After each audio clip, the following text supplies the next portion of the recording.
Welcome back to city news. Bapatla జిల్లా వేమూరు నియోజకవర్గం కొల్లూరు మండలం తిప్పలకట్ట గ్రామంలో 60 కుటుంబాలు వైసీపీ పార్టీ నుండి తెలుగుదేశం పార్టీలోకి చేరారు. పాస్టర్ పల్లికొండ ప్రకాష్ తో పాటు 50 కుటుంబాలు దివి జగన్మోహన్ రావుతో 10 కుటుంబాలు వైసీపీ పార్టీ నుండి తెలుగుదేశం పార్టీలోకి చేరాయి.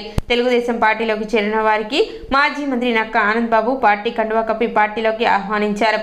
ఈ కార్యక్రమంలో జెడ్పీ చైర్మన్ మరియు తెలుగుదేశం పార్టీ నాయకులు క్రిస్టీనా, కత్తెర సురేష్, వేమూరు నియోజకవర్గం జనసేన సమన్వయకర్త ఊసా రాజేష్, కొల్లూరు మండల తెలుగుదేశం పార్టీ జనసేన పార్టీ నాయకులు, కార్యకర్తలు తదితరులు పాల్గొన్నారు. రేపు ఈ యొక్క ఎన్నికల్లో మనం తీసుకునేటువంటి ఒక మంచి నిర్ణయం, మన ఓటు హక్కు ద్వారా, రాజ్యాంగం మనకి ఇచ్చినటువంటి ఓటు హక్కు ద్వారా మంచి నాయకులను మనం ఎన్నుకునేటువంటి బాధ్యత మన మీద ఉంది. ఎలక్షన్లో ఓడిపోతే వెళ్ళిపోతారు, ఉండరు. 5 సంవత్సరాలు కూడా నియోజకవర్గాన్ని వదిలిపెట్టకుండా 5 సంవత్సరాలు నియోజకవర్గంలోనే ఉంటూ ప్రజలతో మమేకమయ్యి ప్రజలకు సహాయం చేస్తూ మరి ఒక మంచి మనసు ఉన్నటువంటి ఒక గొప్ప వ్యక్తి.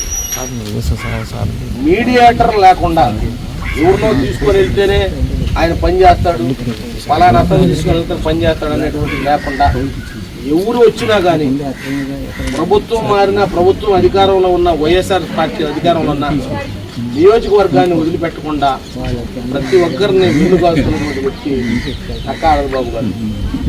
ఆనందబాబు గారి గురించి నేను ఒక విషయం చెప్పాలి.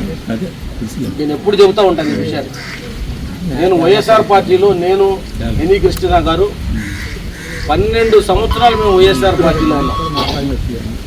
12 సంవత్సరాలు మేము పడ్డ కష్టం, మేము పడ్డ బాధలు మరి ప్రపంచంలో ఈ ఊరు కూడా పడి ఉంటుంది.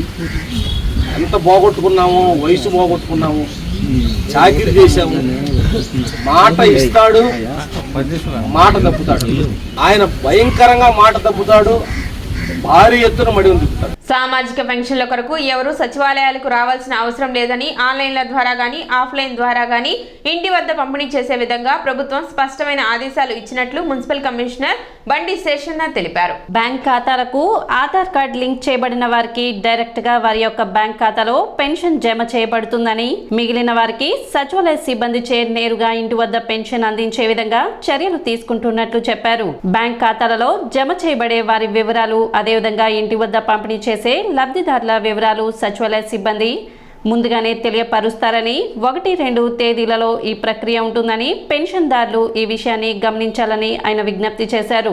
మన పట్టణంలో సుమారుగా ఇప్పటి వరకు 16,000 మందికి సామాజిక పెన్షన్లు అందబోతున్నాయి. అవి వృద్ధుల పెన్షన్లు, వితంతు పెన్షన్లు, వికలాంగులవి, ఇలా రకరకాలుగా ఉన్నాయి. ఈసారి పెన్షన్లన్నీ కూడా 2 రకాలుగా ఇవ్వబోతున్నారు. వాటిని గమనించాల్సి కోరుతున్నాం. సుమారుగా మనకున్నటువంటి 16,000లో ఒక 70-76% వరకు బ్యాంకుల ద్వారానే పెన్షన్లు రాబోతున్నాయి. అంటే ఎవరికైతే బ్యాంక్ అకౌంట్ ఆధార్ కార్డుతో లింకప్ అయి ఉందో వారందరికీ కూడా డైరెక్ట్గా బ్యాంకులలోకి జమ కాబోతున్నాయి.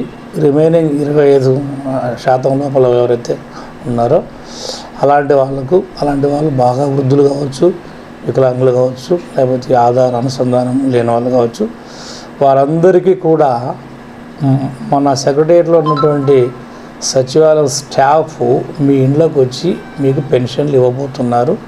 ఈ విషయాన్ని గమనించండి.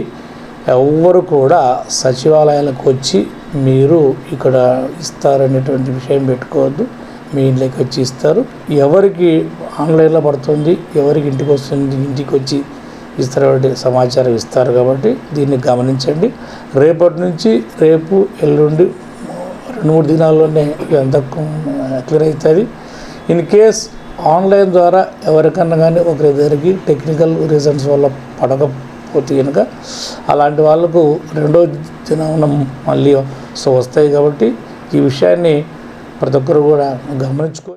సార్వత్రిక ఎన్నికల నేపథ్యంలో తెలంగాణ మద్యాన్ని అక్రమంగా తరలిస్తున్న 2 యువకుల్ని ఎస్సీబీ పోలీసులు అరెస్ట్ చేశారు. అక్రమంగా తరలిస్తున్న 8 లక్షల రూపాయల విలువైన అక్రమ మద్యాన్ని పోలీసులు స్వాధీనం చేసుకున్నారు.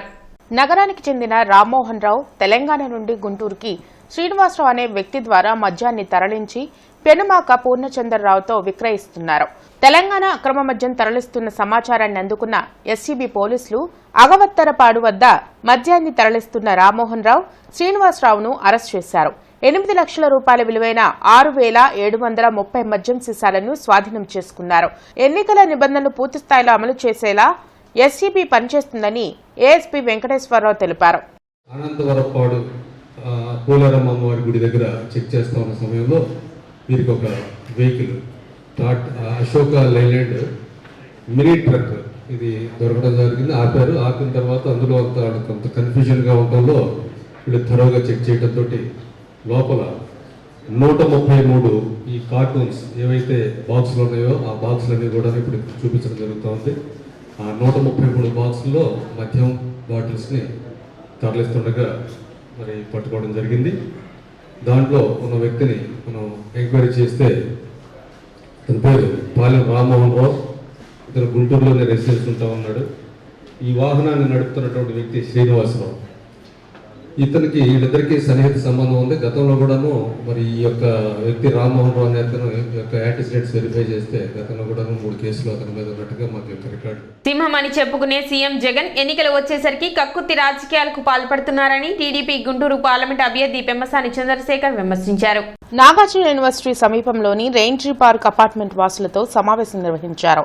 పొన్నూరు నియోజకవర్గ ఎమ్మెల్యే అభ్యర్థి ధూళిపాల నరేంద్రతో పాటు ఇతర నాయకులు పాల్గొన్నారు. రాష్ట్రంలో ఉన్న ప్రకృతి వనరులను వైసీపీ దోచుకుందే తప్ప వాటిని అభివృద్ధికి వినియోగించలేదని చెప్పారు.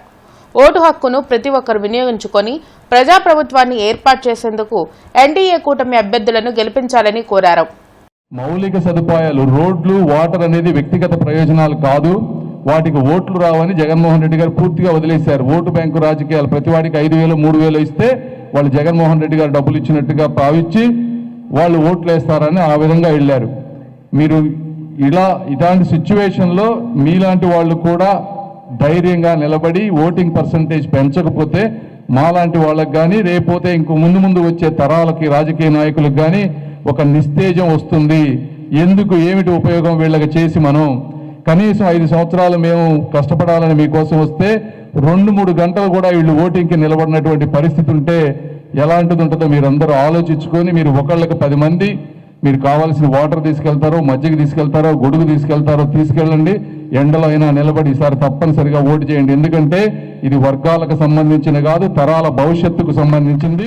దేశంలో మోడీ ప్రభుత్వం మతోన్మాద రాజకీయాలను ప్రోత్సహిస్తుందని ఇండియా కూటమి గుంటూరు పార్లమెంట్ అభ్యర్థి జంగాల అజయ్ కుమార్ మండిపడ్డారు. జిల్లా సిపిఐ కార్యాలయంలో జంగాల అజయ్ కుమార్ మీడియాతో మాట్లాడారు. నిత్యావసర ధరల పెరుగుదలతో సామాన్యుడు జీవించలేని దుర్భర పరిస్థితి నెలకొందన్నారు. ఎన్డీఏ కూటమిని గెలిపిస్తే ప్రజాస్వామ్యానికి ముప్పు వాటిల్లడం ఖాయమన్నారు. ఇండియా కూటమికి దేశవ్యాప్తంగా ఆదరణ పెరగడాన్ని ఓర్వలేక సిబిఐ, ఈడీ, ఇన్కమ్ ట్యాక్స్ తో దాడులకు బీజేపీ పాల్పడడం దుర్మార్గమని తెలిపారు. నీచానికి దిగజారంటే తాము అధికారంలోకి వస్తే ముస్లిం రిజర్వేషన్ రద్దు చేస్తామని చెప్తున్నారు. అలాగే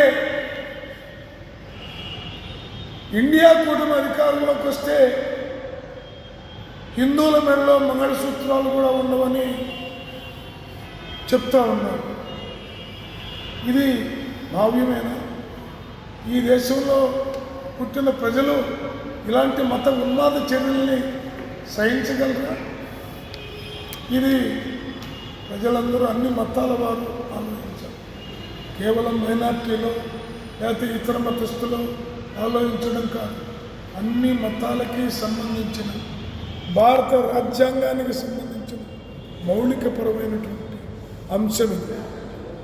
ఈ దేశ రక్షణ కోసం, ఈ దేశ సౌరభత్వం కోసం, ఈ దేశ ప్రజాస్వామ్యం కోసం, ఈ దేశ రాజ్యాంగాన్ని రక్షించుకోవడం కోసం, ఈ దేశంలో ఉన్నటువంటి అన్ని మతాల రక్షణ కోసం, ఈ దేశంలో ఉన్నటువంటి అతిపెద్ద లౌకిక వ్యవస్థ పరిరక్షణ కోసం జరిగేటటువంటి ఈ యొక్క సంగ్రామంలో పార్లమెంటు ఇండియా కూటమి కంకి కొడవల గుర్తుకి ఓటేసి గెలిపించవలసిందిగా అన్ని వర్గాల ప్రజల్ని సవినయంగా మనవి చేస్తాం. సిటీ న్యూస్ ముగించే ముందు ముఖ్యాంశాలు మరోసారి.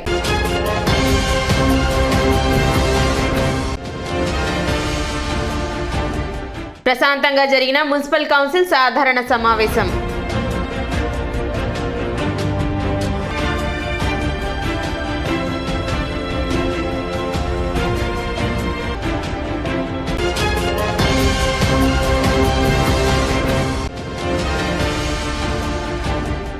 ప్రభుత్వ ఆదేశాల మేరకే ఇంటి వద్దే సామాజిక పెన్షన్ల పంపిణీ కార్యక్రమం. మున్సిపల్ కమిషనర్ బండి శేషన్న వెల్లడి.